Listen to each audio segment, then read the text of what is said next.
What's up, BJJ fans? And of course, the BJJ stands for Blind Judo Journey. I went to the Tbilisi World Cup in Georgia. This is the second major event of the Los Angeles Paralympic cycle, the first one being in Kazakhstan a few months ago when I got a bronze. What do we need to know about this event? First major thing, I am going into this event seeded. I am the second seed because of the bronze I got at the previous competition. Does seeding matter? Not really, because it's entirely based off of one competition that not very many people went to. Here's the draw. The nice thing about this draw is I am nowhere near Kaldani, Paralympic silver medalist at 73 kilos. However, there are a lot of medalists from 60 kilos who have moved up that have come to this competition to see how they fare in the under 70 kilo category. I will be fighting the Algerian Paralympic bronze medalist at 60 kilos. He beat the Canadian in his first fight pretty quickly. Going into this fight, before you watch it, I need you to know one thing. I had to do a pretty difficult weight cut for this competition. I'll talk more about that later, but basically, you can probably see, especially halfway through the fight afterwards, my judo, I'm getting more tired, take a look at the fight.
And Al-Qaeda of Algeria has already had one fight.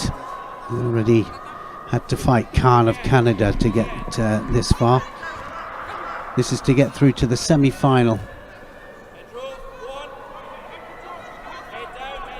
Solomon, one of the new crop of British fighters coming through.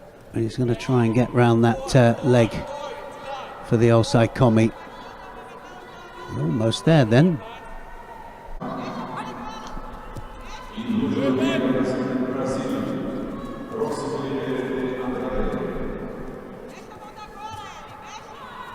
Well, that one didn't have any chance, did it? Just stopped there. Just killed dead from Solomon.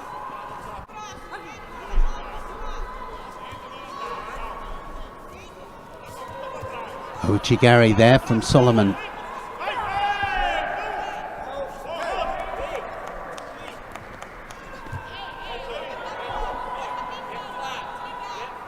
Well, if he has a really good go at getting past that leg there, just climb up to the top half. Possibility in Newaza even if he turns him onto his front and then attacks from behind.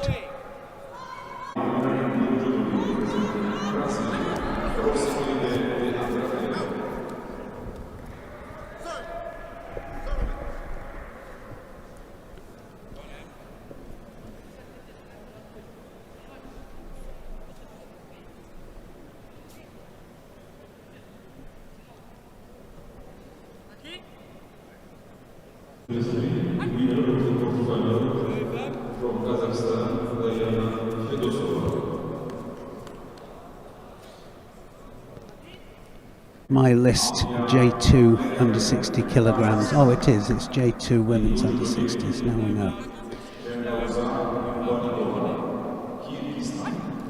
2 Shidos up for Solomon, and now he needs to do something really positive here. A Yuko, any score would be enough, and Al-Qaeda then just knows exactly. He's just going to try and out-attack him here.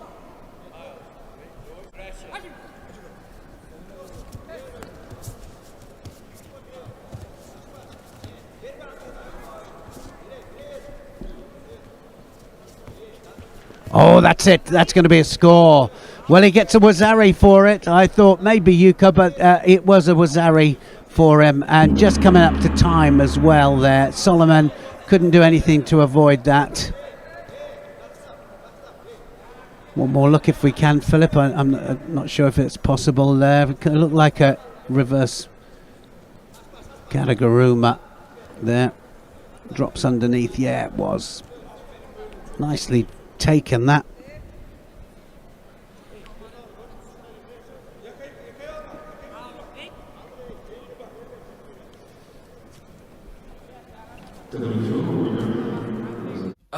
So frustrating. Getting thrown in the last couple of seconds, really irritating time to get thrown. But there was a couple of times maybe I could have got a throw in, particularly off the Ouchigari. Someone mentioned to me, like, what was I even doing like a Kamigasami, like scissor takedown, which I didn't do, but I went for a Makakomi, and then as I roll, both my legs come up and I try and turn him, but it's just no score, so whatever. Yeah, frustrating. He was better than me on the day. I think on a different day where I was feeling fresher, maybe I could have done better. Probably have that rematch at some point in the future. But he took the best in this one with that Rosari in the last few seconds. The hardest bit about that for me is that you'll see we kind of separate. We've got one sleeve on, and I wasn't able to see him at all. So I'm kind of like making that decision. Do I need to bail out? Do I need to try and get back onto the grip? But he got that grip quicker and eventually, went straight in for that Yoko Akari style lat category thing. Anyway, this drops me down into the repechage. I'm going to be fighting the Canadian. This is Justin Khan. He went to the London 2012 Paralympic Games. I'm going to link in the description to a video that made about him then. They call him the Badger. His Newaza was apparently his strongest element. So going into this, I was, looking forward to it, to be honest. My coach said that this was going to be a good fight for me. Let's take a look at it.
There's not much to learn from this fight. I think dominated from the start, you know, going down to the ground, managing to secure my Sangaku. I think the best about this was the switch from the keyhole, i.e. the wrist catch, to that Sangaku. I think was a really quick, neat switch, and then obviously completing that Sangaku. Yeah, I managed to get the tap, so I was really happy with it. There's not much more to say about that. This put me through into the rep final, okay? So, winner of the rep final will go into the bronze medal match. I am against a Brazilian, another guy who's come up from 60s. He was a decent at 60s, not a medalist, but he's Brazilian. Let's take a look at the fight.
I was actually really happy with myself for this fight. I think that the throw that I hit was really good. This guy earlier in the day had been doing some excellent judo against some high-class players. I knew that he was lefty. He was going to be trying to step across to come in front for things like Osoto and Morote.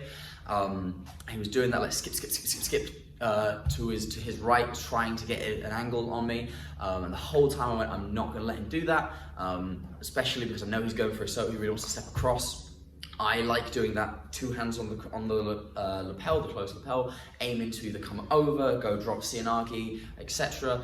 That style of judo seemed to work really well against him. He wasn't really able to counter that. So I think tactically, I definitely came away from this as the victor. Obviously, then managing to go for that lats katakaguruma from the 2-on-1 as well was a really good attack, because he's skipping off of it by just tap Kosa Agaru Kuriashi Barai. As soon as he comes back that direction, you dive in for that lats katakaguruma. So I was really happy with myself. I think not just standing, but on the ground, I was dominating in this fight. So frustrated that the Sengaku Osaikomi, like the banana hold down that I sometimes do, didn't get Osaikomi. This is interesting. The ref actually spoke to me afterwards saying you need to be up on top of your opponent, not if you put your head under the leg, that it's not Osaikomi. It's a bit of a frustrating one. Definitely going to be something I'm going to go away and work on, sort of check the rules, check to make sure that I know what I need to be showing the refs so they know I'm in control. Probably going to do a video series on that Sangaku turnover, as I've done it twice in this competition. Probably going to just show you guys that, how I think about it, hopefully in the future. Yeah, also on the ground, particularly when I had that Udigarame Americana locked up in half guard, there wasn't much of a chance of finishing it because he was really tucked in, but the ref gave me so much time. When I was score up, when I was Zari up, and they were giving me, half the fight was on the ground. It was incredible. I was dominating in that situation, so it was really excellent for me, to be honest. And then finally, in that final exchange, my coach said to me at one point, why did you wrap your arm through the belt and grab the skirt and whatever? It didn't seem to do anything. And it's like, that was a tactical decision for me. I know I've got 40 seconds left of this fight. I can dominate this on the ground. I've got my Sangaku on. Yeah, maybe I'm not going to finish the Sangaku, but I can make it look like there's progression. I can waste away the time. If I lock my arm through the belt, then he really wants to stand up. He really wants to stand up, so I can lock his hips to me. I can stop him trying to stand up. If he does do anything, then I can roll him. But basically, I'm just stalling for time, and eventually, managing to get that win by Wazaru. Okay, that puts me in the bronze medal match. This guy was the other bronze medalist at 60 kilos. He is Ukrainian. I think he's actually Georgian, but he fights for the Ukraine. This was going to be the highest level player I fought in the day.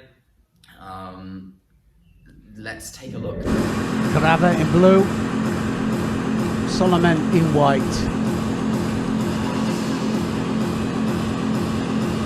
Well, as you can see, the J2 able to sometimes negate the central point of the map. They'll have a bit more awareness where they are, and straight away into the attack there, Solomon.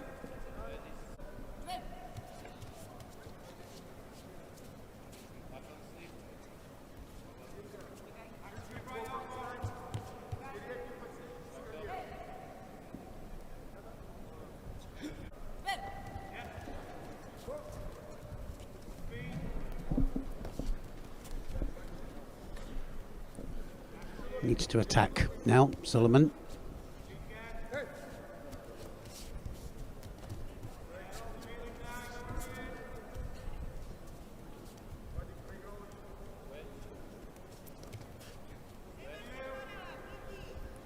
Ian Johns, just talking to him before the medal matches, a bit disappointed that he didn't have a finalist, but he said it's early days yet. Had so much success with the Paralympic team for Great Britain.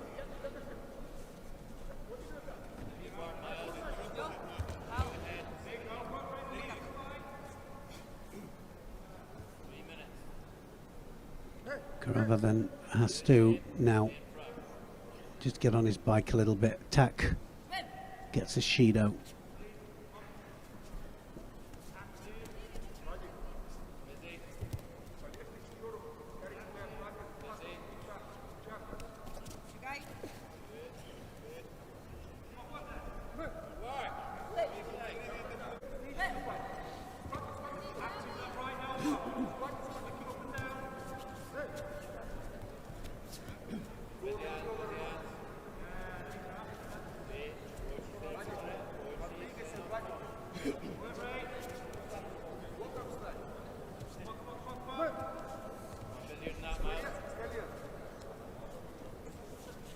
Well, he hasn't attacked yet, Carava.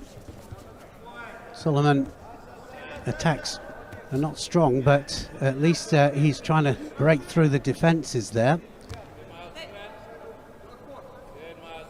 Possibility here, Carava could get a second Judo if he's not careful.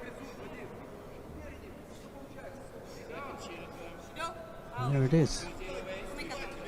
Absolutely hasn't attacked.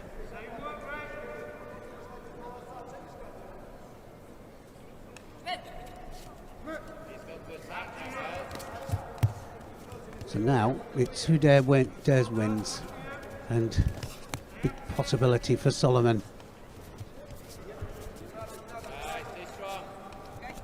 Try and get his head up there, couldn't get the rotation again. Physicality of Carava is apparent. Stronger physically than Solomon, but Solomon just trying to get underneath the arms.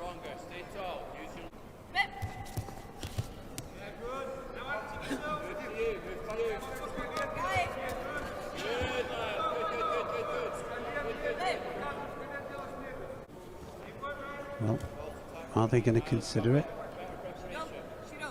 So Judo for Solomon for just dropping on his back there. No real leg up for the Sumagesh or the Tomonagi.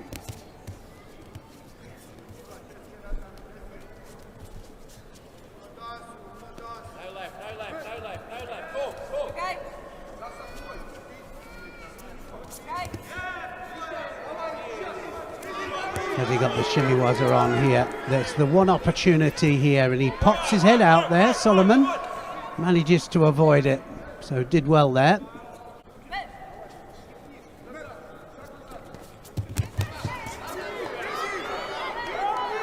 And he's got it again. He's got the neck. He has the neck there. Yes, he gets the submission. So the neck was up, and that was the second time there for somebody that hasn't attacked too much. The only time that the opportunity was there for him, and he gets the submission.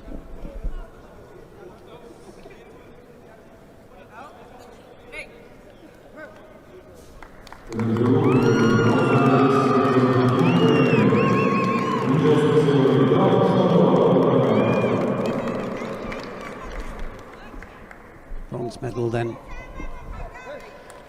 to Carava of the Ukraine. That shimiwaza there was right underneath the neck, just sends the hips forwards there just to get that little bit of leverage. Frustrating, irritating. My coach has said this was actually my best performance when accounting for the level of player I was fighting. Bit frustrating that I did take that L. He managed to sort of realise that I'm loading my weight on my front foot, taps that out of the way, and then gets me on the transition. It's that transition that I've been hit with a couple of times at other competitions, which is frustrating. So frustrating to come away from that fight with fifth, especially considering I was 2 shooters up at one point, really was within grasp. But at this point in my career, I still think I had a good day. I still think that getting 2 wins, getting myself into a medal match is beneficial to me and showing that I'm progressing, getting myself into that medal match again, leaving me now 4th on the world ranking list. Again, I'll say it, I'm not 4th best in the world, that's not what I am, but I am the 4th currently ranked in the world. Again, one of the bigger frustrations, or smaller frustrations, depending on how you look at it, is that I got 5th, whereas all the other members of the team got bronze. Evan, Dan, Jack and Kirsten all came away with bronze. They did incredibly well. It's a frustrating photo with everyone else wearing the medals and me not, so, you know, but they are more experienced than me. They've been doing this longer and my time will come. So please subscribe if you want to see that. Okay, it's come to the time of the video where we need to talk about the weight cut. I had a really, really difficult weight cut, really difficult. There's a few different reasons for that. One, I could have been lighter. Yeah, I could always be lighter. Okay, this is the millstone I will carry around my neck for my entire career. I will always be in a battle with the scales and nutrition. Okay, 70 kilos is very, very light. Okay, very light, especially for someone of my size. It's very hard for me to get to. Okay. Second, I bounced quite heavily after Germany. We've only had a 4-week turnaround since the German Open. In that competition, I weighed in, had a great time, but then I spent a week maybe enjoying the life a bit more, then realizing I have 3 weeks to get back to weight was actually quite difficult and quite a mistake. I've already now learned from that, and my nutrition post Georgia has been a lot better. I haven't bounced as much, and I now have a longer amount of time between now and the next competition, which is the World Championships in Kazakhstan. Other reasons for the weight cut being really difficult. Another mistake that I made, I ate too much breakfast and too much dinner in the 24 hours leading up to weigh-in. It doesn't sound like much, but when you're, I'm not someone who eats breakfast normally, and when you're in a hotel where you get to have all these nice foods and the oranges are really big and succulent, etc., it's very easy to eat an orange with dinner and an orange with breakfast, and then you realize that each one of those was 300 grams and you're now half a kilo heavier than you thought you were. Speaking of half a kilo heavier than you thought you were, probably the biggest frustration, I don't want to put like an ordinal on whether, what was the most important factor here. They're all as important as each other. But one of the most frustrating factors was that the scales, the test scales that were available in the hotel were 0.5 kilos lighter than they should have been, which meant that I thought I had less to lose than I did in that sort of dehydration period in the last few hours. And I found that out about 6 hours before weigh-in. So, the way weight cuts work, and if I'm sweating out, sitting in saunas, etc., trying to exercise, wearing sauna suits, each half a kilo that you lose gets harder and harder and harder because you become more dehydrated. So an extra half a kilo really sucked, really made my job a lot harder. I had to employ the aid of the coaches to help me do some judo, to train more, get some running in, go for a couple more saunas. And I'm really appreciative to Ian John and Chris Barry for getting me to weight, making sure I did it. I did. It wasn't pretty. We learned a lot.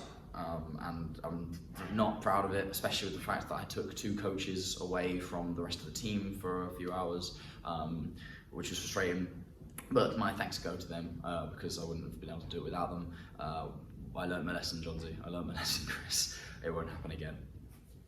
We have more time now before Kazakhstan. I've already got a plan in place to get to weight more, just better in general. Also, hopefully going to be now on program because I'm on WCPP. I will have access to nutritionists and more support, which will be excellent.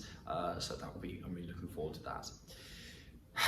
Okay, next competition is in Kazakhstan in 6 weeks' time. World Championships will be my first World Championships. If you want to follow me on that blind judo journey into international visually impaired judo, then please like, comment, share, and subscribe. Soramade.